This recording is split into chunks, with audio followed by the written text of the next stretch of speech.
Pronto, chegamos, galera. Olha, hoje a aula, rapaz, nós vamos ter uma aula, é uma aula geral ainda, porque essa é a primeira vez que nós vamos falar sobre criação de búfalo aqui.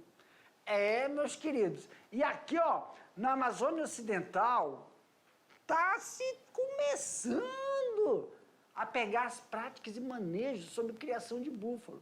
Claro que muitos podem falar assim, é muito nova a criação de búfalo, tem algumas etapas, não é isso? Para realizarmos, professor.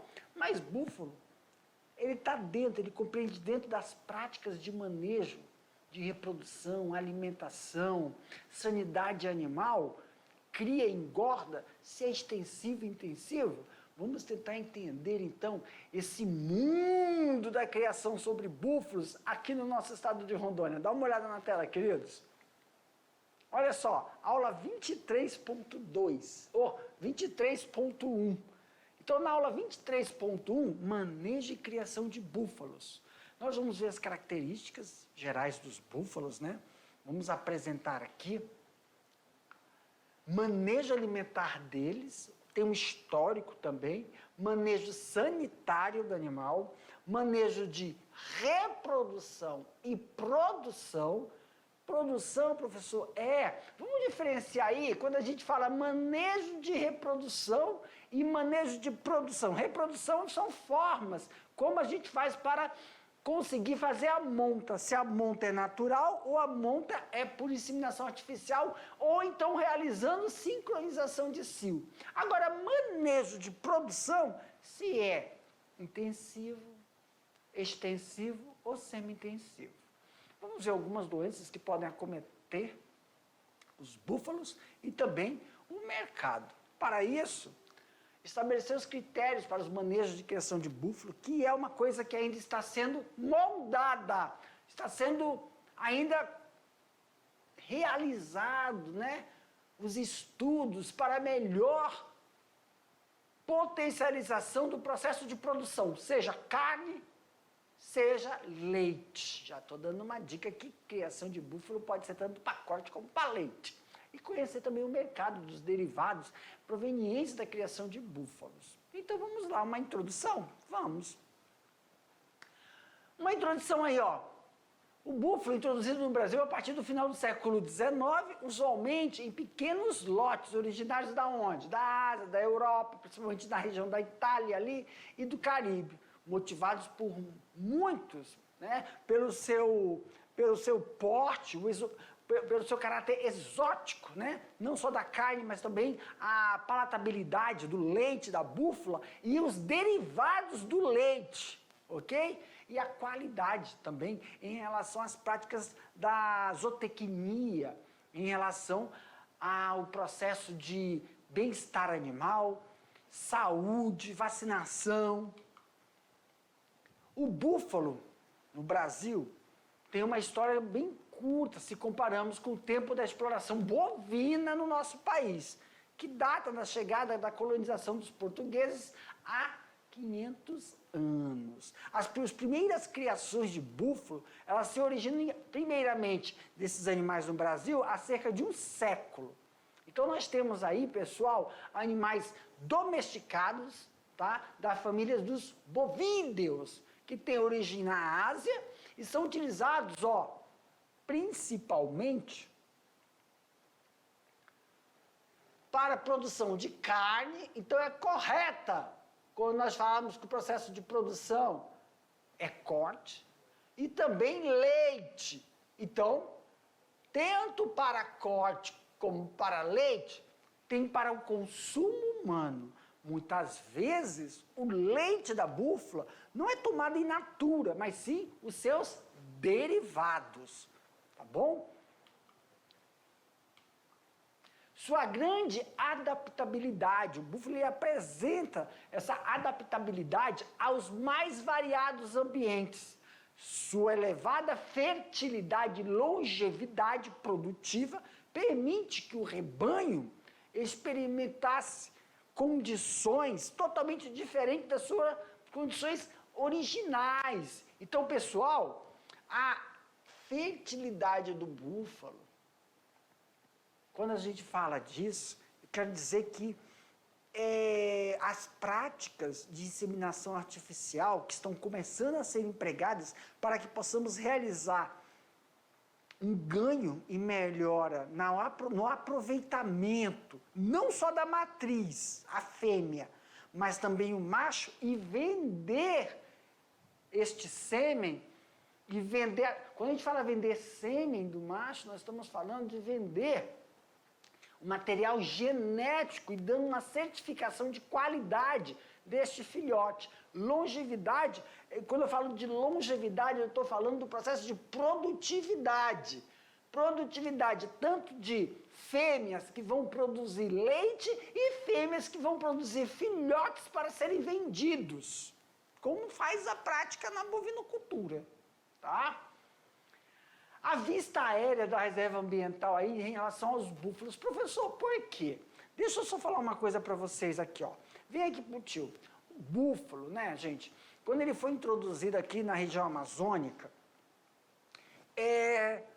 deu um problema, porque é um animal pesado, muito mais pesado, e esse animal, ele pode, dependendo da área, ele pode danificar o solo por esse seu peso, principalmente em regiões alagadas. Mas ele se adapta muito bem. Então, sempre que a gente está falando, eu vou mostrar uns slides aqui e vou explicar para vocês. Deixa eu mostrar uns slides, porque o que aparenta é que o peso, a estrutura, a movimentação desse animal nas propriedades podem prejudicar a estrutura física química do solo. Tá? Mas vamos mostrar, depois eu vou explicando para vocês. Dá uma olhada lá na tela.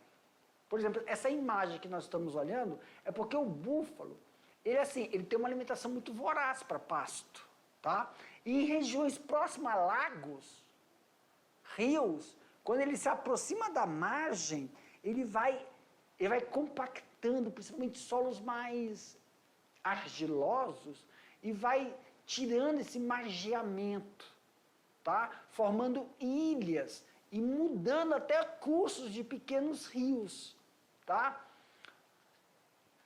Os búfalos da fazenda Pau de Óleo, né, vieram da ilha do Marajó da década de 50 e deveriam ser mantidos sob controle. Inicialmente eram poucos animais, umas 100 cabeças, e serviriam para o abastecimento de carne na região. Entretanto, o rebanho foi abandonado porque não se tinha na época práticas que eu falo, manejo de controle desse animal, como conduzir esse animal.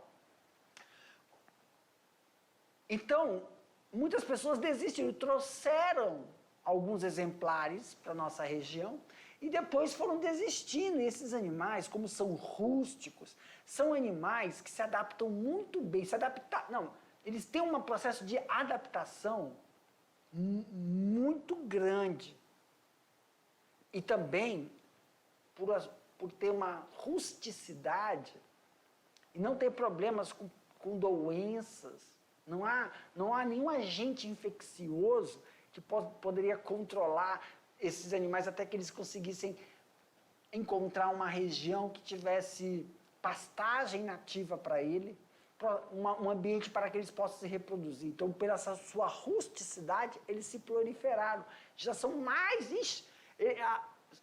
nós podemos falar que são búfalos selvagens, porque estão soltos da nossa região. E aí, ó, em margens de rios, eles começam a compactar, porque eles parecem porcos, aquele negócio de se sujar na lama. Para quê?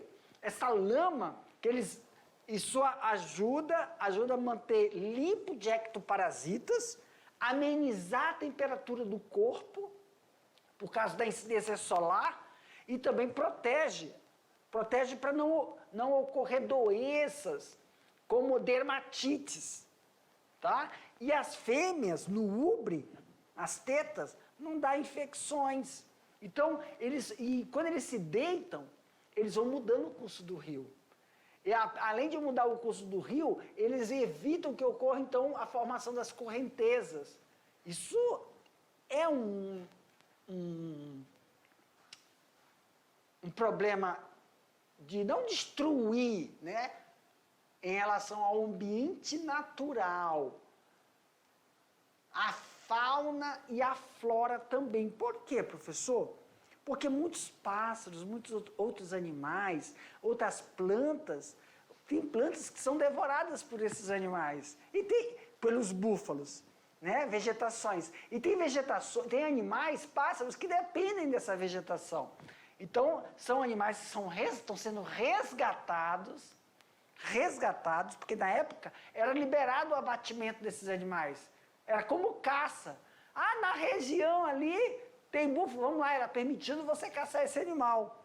Hoje, com o melhoramento das técnicas de manejo e de reprodução, para evitar esse desequilíbrio ecológico em determinadas regiões, alterações do cursos dos rios, e ameaça para algumas espécies de répteis na nossa região, que até jacaré, um animal desse, o jacaré não pega não, mano, não é assim não. Os filhotes são uma coisa, mas o búfalo, pessoal, não é tão fácil assim, tá? Então, uma pisada do animal desse deixa o bichinho, o jacaré no lugar dele rapidinho.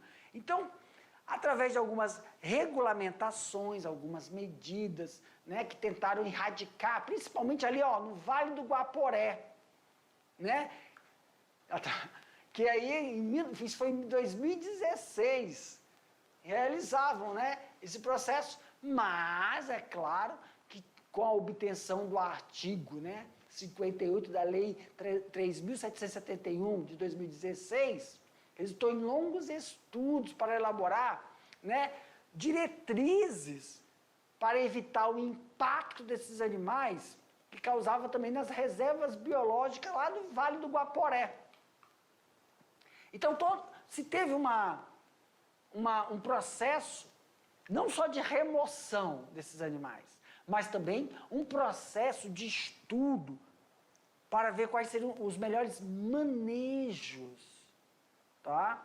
Manejos, não só manejo de reprodução, manejo de reprodução, manejo de nutrição, manejo de engorda, para ver qual é o melhor sistema para a criação desse animal. Porque, apesar de nós imaginarmos que pode ser semelhante à criação de bovinos, não é. É totalmente diferente, pessoal. Até a condução para o processo de ordenha. Se faz ordenha, professor? Aqui, tem ordenha em búfalo? Tem. Mas os procedimentos, a estrutura não é a mesma de bovino. Tem como a gente fazer a pastagem de bovino através de piquetes? Só o nome. Mas a estrutura para búfalo é diferente. Então, é só o nome que a gente pega, mas deve ter adaptações para que consigamos realizar, então, esses manejos para obter uma produção de carne e também leite desses animais. Dá uma olhada lá na tela. É bem assim, foi feito de forma aleatória, achando que podia ser mesmo um processo dos bovinos, mas não são totalmente diferentes, só o nome, tá? Então aqui vamos começar com as principais raças criadas no Brasil. Então quais são elas, professor? Nós temos aí a raça mediterrânea, a Murrá, Jafarabade e a Carabal. Vamos ver as características dele? A raça Murrá é indiana, apresenta animais com formações médias e compactas, cabeça, leves chifres curtos e robustos, tá? Espiralados, parece que eles foram enrolados, torcidos, feito anéis, tá? Com uma altura do crânio, só vai até a altura do crânio. Então vocês podem ver que a estrutura morfológica, para poder diferenciar, porque vendo o búfalo solto no campo, parece que é tudo igual. Não. Então nós temos aqui, é um animal com uma cabeça compacta, a gente fala, essa arcada. Uai, cadê? Não peguei? Caneta. Essa arcada da cabeça dele aqui, ó, ela é uma arcada compacta. A altura dos chifres são curtos e não passa da altura do crânio e é enrolado parecendo vários anéis. Então, a sincronização da orelha dele é paralela ao início da implantação dos chifres. Essa é a raça Munhá. Jafarabad. A raça Jafarabad, aqui, ó, também é uma raça indiana, tá?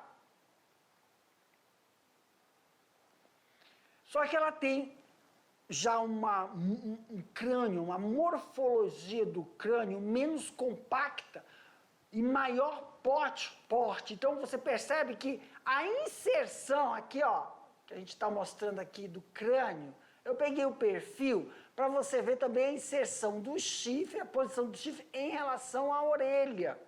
E também o dorso do crânio dele, onde nós temos o maxilar superior, tem chifres longos, espessos, com uma curvatura longa harmônica. Essa harmonia da curvatura segue a caixa craniana desse animal. A raça Carabao, se a gente perceber aí, é a única, tá? Ela tem uma morfologia totalmente diferente, tá? Aonde ela apresenta uma pelagem mais clara do que as duas anteriores. A cabeça é uma forma triangular, não é côncava. Eu vou voltar para você ver que tanto a Jafarabad, ela, ó, é côncava, acompanhando o contorno espiralado do chifre. Já a Munhá, ela não é nem triangular, ela é côncava. O que diferencia é a curvatura do chifre, que fica com a sua inserção paralela da orelha, que é mais baixa do que o nível dos olhos. Perfeito? Agora você vai ficar de cara com um animal desse para ver a diferença? Não vai, né, meu querido? Mas aí, ó, a Carabao, você vê, ela é triangular, ó. Tá? É nesse sentido que a gente fala do triangular. Os chifres são grandes, pontiagudos, voltados para cima, totalmente diferente, ó, do Jafarabad e também da Munhá, que é voltada para cima e curvada em forma de anéis, Munhá. Jafarabad é para baixo, encurvado para o lado de dentro, para dentro da orelha. E o Carabao, nós vemos que é paralela à inserção da orelha, o chifre é paralelo à inserção da orelha, sendo que a sua curvatura é longa para cima, sem frações de anéis, e a morfologia do crânio é triangular.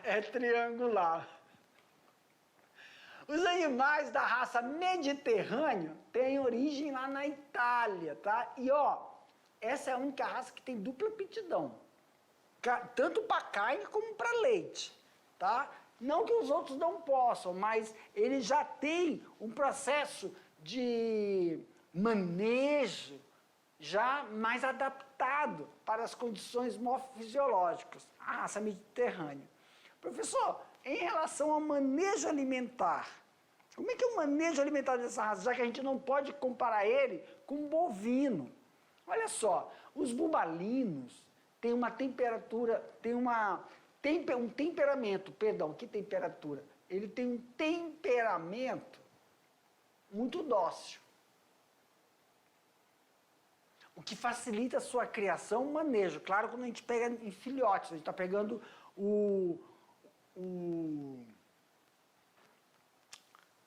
como é que chama? Filhote da vaca?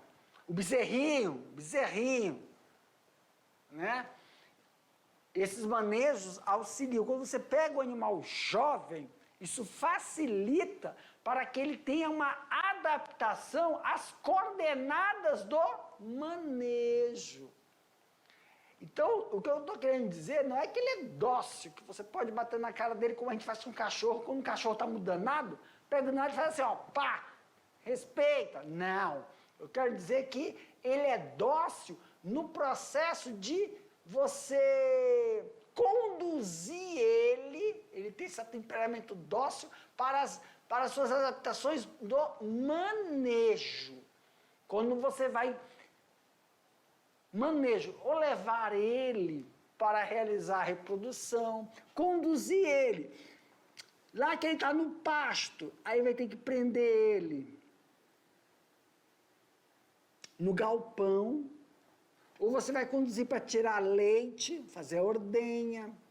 Quando você tem que amarrar o pé da fêmea e fazer a separação do filhote.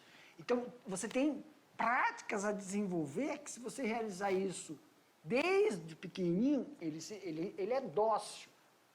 Como a sua pele preta, com poucos pelos, sofre muito com a questão da insolação, né? Iluminação do sol, a incidência dos raios solares, que agrava muito e dificulta o quê? A sua disposição em relação ao calor, que é diferente dos bovinos. Tem muitas raças de bovinos que são bem adaptadas à incidência solar e não causam problemas na pele. Os búfalos não. Eles têm glândulas na pele, então eles precisam fazer essa cobertura com lama. Eles precisam ter essa lama para amenizar essa temperatura e também facilitar o processo de evitar ectoparasitas, machucados durante o processo de manejo. Em seu ambiente, né, quando a gente vai analisar, é um animal que gosta muito de estar, lembra hipopótamo, gosta muito de estar dentro da água. Então, para fazer uma criação de búfalo, se você vai construir o pasto, que nós vamos ver, ele não é muito exigente. Então, o sorgo, o napier, né, o pasto, ele come tanto o napier, o sorgo, capim-elefante, ou então o próprio capim, para formar pasto para os bovinos, ele também se adapta. Mas qual é o negócio? Não se faz em piquete. Você não divide em piquete. Você tem que ter uma área e tem que ter, como é que eu falo para piscina? Um tanque, um açude. Algo nesse pasto, que depois que ele pasta, ele vai para dentro da água. Não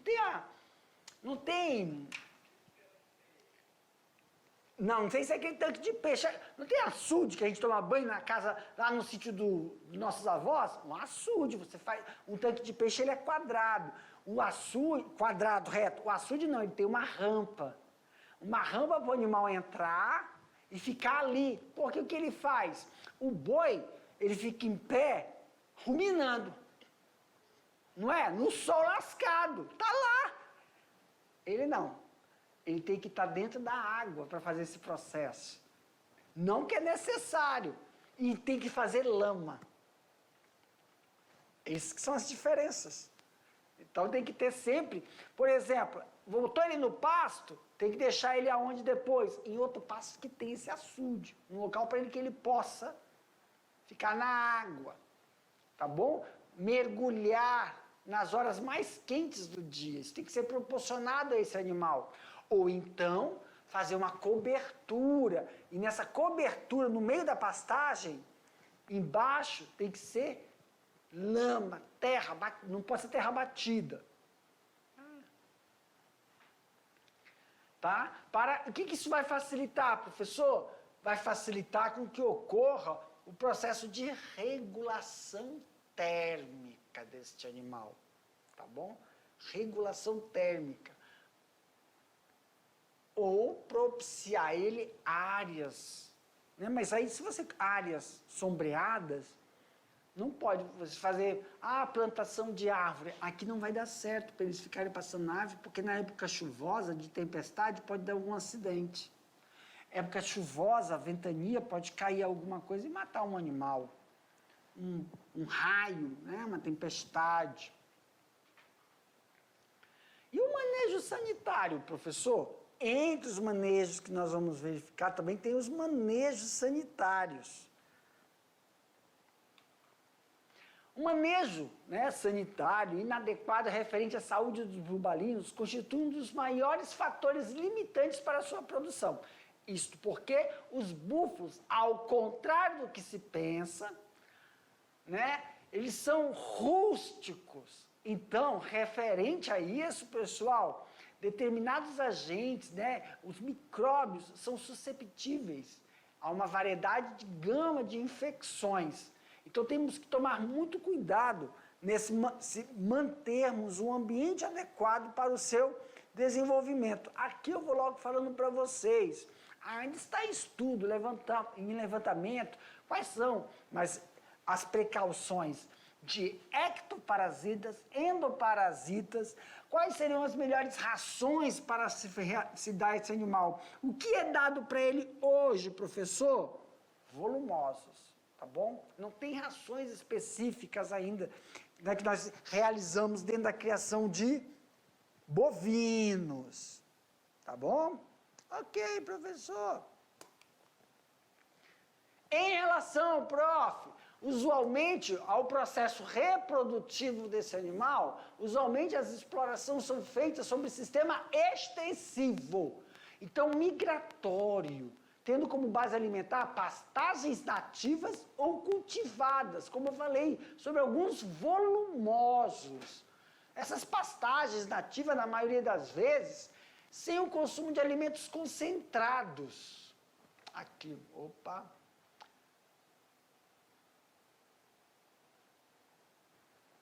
Cadê? Pastagens nativas ou cultivadas. Na maioria, o consumo de alimentos, aqui, ó, sem consumo de alimentos concentrados. Né? Coisa de ração, não. Até mesmo suplementação de volumosos. Em períodos, pessoal, de pior oferta. Aí sim, parece que nós estamos falando de como criação de bovino. Mas aí pode ser utilizado, professor? Pode ser utilizado silagem? Pode, mas nesse momento silagem só se você fizer dentro de uma criação intensiva. Aí nessa criação intensiva, área, cobertura é essencial. Aquela cobertura, o galpão e o coxo para que o animal não precise se locomover, tá?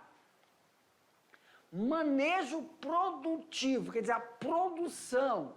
O búfalo vem sendo criado usualmente como em pequenas e médias propriedades, não com grandes rebanhos, principalmente na região norte. Estimula-se aí, ó, tem um estímulo de cerca de 25 mil estabelecimentos que realizam a sua exploração para identificação do melhor sistema de criação. Então ainda está sendo implantado e levantado qual é o melhor sistema de criação, se é um sistema de criação intensivo ou é um sistema de criação extensivo. Na figura que vocês estão olhando, é a figura onde a gente está fornecendo o quê? Silagem. Silagem. Então, essa silagem, a gente vai ver se essa silagem, ela pode ser também de gramíneas, ou essa silagem pode ser uma silagem utilizada também como forma de fermentação. Essa forma de fermentação, ela pode realizar, claro, com todas as adaptabilidades que o ambiente fornece na sua propriedade. Estão vendo isso? Sim, eu já vi, conheço, estou. Então, na forma que nós encontramos aí essa exploração, ainda não está definido qual seria o melhor sistema, porque cada raça ou cada processo de criação tem uma diferenciação aí. Então, uns grandes desafios para verificar a bubalinocultura, ainda é uma terminologia que nós estamos inserindo no mercado, que muitos ainda não conhecem o termo bubalinocultura, né? Que busca a implantação, melhoria, organização de maior equilíbrio, tá? Para a produção, tanto desse animal para corte ou para leite. O seu couro também, né? apesar de ter uma efetiva demanda no mercado, tem também um processo de verificar através dos manejos, porque muitos manejos danificam a pele do animal. E quando a pele do animal é danificada, isso proporcionalmente afeta o couro. Também estão sendo feitos, né, manejos, não só para aproveitar o corte, não só para aproveitar a carne, mas também aproveitar leite, couro e também utensílios em relação a algumas enzimas, que são subprodutos da criação do bubalino. Algumas doenças, então, prof, para a gente aí já chegar na finalizando a nossa aula, essa aula introdutória sobre os bubalinos, doenças e também produção de carne e leite. Vamos, então, caminhando aí para a gente finalizar a aula. Vocês já começam a frisar, então, que as atividades de manejo para a criação de búfalo, elas estão sendo implementadas durante o curso dos anos e fazendo uns levantamentos de quais seriam os recursos e sistemas que melhor aproveitam tanto a produção de corte ou leite e couro. Embora os búfalos sejam reconhecidos como resistentes a determinadas enfermidades, né, essas espécies, basicamente, apresentam as mesmas doenças. As criações de sistemas extensivos ou criações de sistemas intensivos e alta mortalidade de bezerros é devido à infecção por Toxacara vitororum, que são outros parasitas gastrointestinais que podem, né, gerar grandes prejuízos na criação dos bubalinos. Outra incidência é a brucelose, que é muito comum em várias regiões. A tuberculose também é um problema de algumas áreas especializadas na criação não só de búfalos, mas bovina. Então, pelo que já é levantado, as doenças que acometem nas criações de boi, gente, na criação de gado, são as mesmas que podem afetar a criação dos bubalinos. Então, realizar preventivamente as vacinações, de acordo com o período de desenvolvimento desses animais, favorecem, então, um processo de profilaxia, tá? A leptospirose pode acometer alguns bubalinos, pois o micro-organismo sobrevive a melhores condições úmidas. E já vimos que esse animal, ele tem uma preferência por ambientes úmidos. Os ambientes úmidos são preferências para esse animal, principalmente quando eles estão, o quê, professor? No seu processo de alimentação, pastando. Eles gostam de estar em terra úmida, próximo a lagos, próximo a rios, para poder fazer então amenizar a temperatura corpórea devido ao local que é muito quente. Então temos que tomar cuidado, já que a gente já sabe dessas peculiaridades, que também são muito, não pela, eu falo, porque o boi não tem, né? O gado não tem essa característica de ficar se torcendo, se lameando, ou então entrando em rios, em lagos, não tem essa característica. São micro-organismos que sobrevivem, que têm uma adaptabilidade muito alta para regiões alagadas e de uma fácil proliferação e contaminação, temos que tomar cuidado em relação à leptospirose bubalina. Outras enfermidades têm sido identificadas, entre elas a trypanosomiasis, filarioses, sarnas e piolhos, que estão em relação aos processos de ectoparasitas. Então, todos esses processos de sanidade animal para a melhor produção de carne, leite, temos que tomar cuidado, não só com essa sanidade do animal, mas sempre ficar de olho para as sintomatologias que eles possam apresentar durante o processo de infecção. Prof, em relação à produção, o manejo de produção, o que nós podemos diferenciar também de relação da produção de carne desse animal? Vamos lá. Aqui, ó, produção de leite e carne. A carne mostra, a carne do búfalo, ela é bem mais escura, né, do que a carne bovina e suína. Ela também é magra, tá? Porém, usualmente ela é mais macia e suculenta porque ela apresenta essa marmorização, que lembra também a carne do lajoite suíno. Só que ela é bem mais suculenta, tá? Do que o processo de criação de bovino e suíno. Apresenta atributos da sua composição que permite a sua inclusão na categoria de alimentos funcionais, com baixo teor de gordura. Então, se fizermos uma relação em relação à nutrição do produto, em relação vamos falar, produto bubalino e o produto bovino, em relação às calorias, né? A quantidade que eles apresentam em 100 gramas. Se a gente fizer a comparação, tanto de calorias, colesterol, proteína e minerais, a do búfalo está muito bem representada, tá bom? Apesar da exploração da sua maior parte para a produção de carne, são indicados em poucas regiões para também a produção comercial, não só da carne, como do leite, do couro, produção de venda do próprio animal, encontrado plenamente somente entre os bubalinos que são abatidos comercialmente, tá? Isso é uma coisa que tem que tomar cuidado, vendendo o bubalino como se fosse bovino, mas para quem conhece já percebe a diferença, tá? E também o beneficiamento do leite da búfala.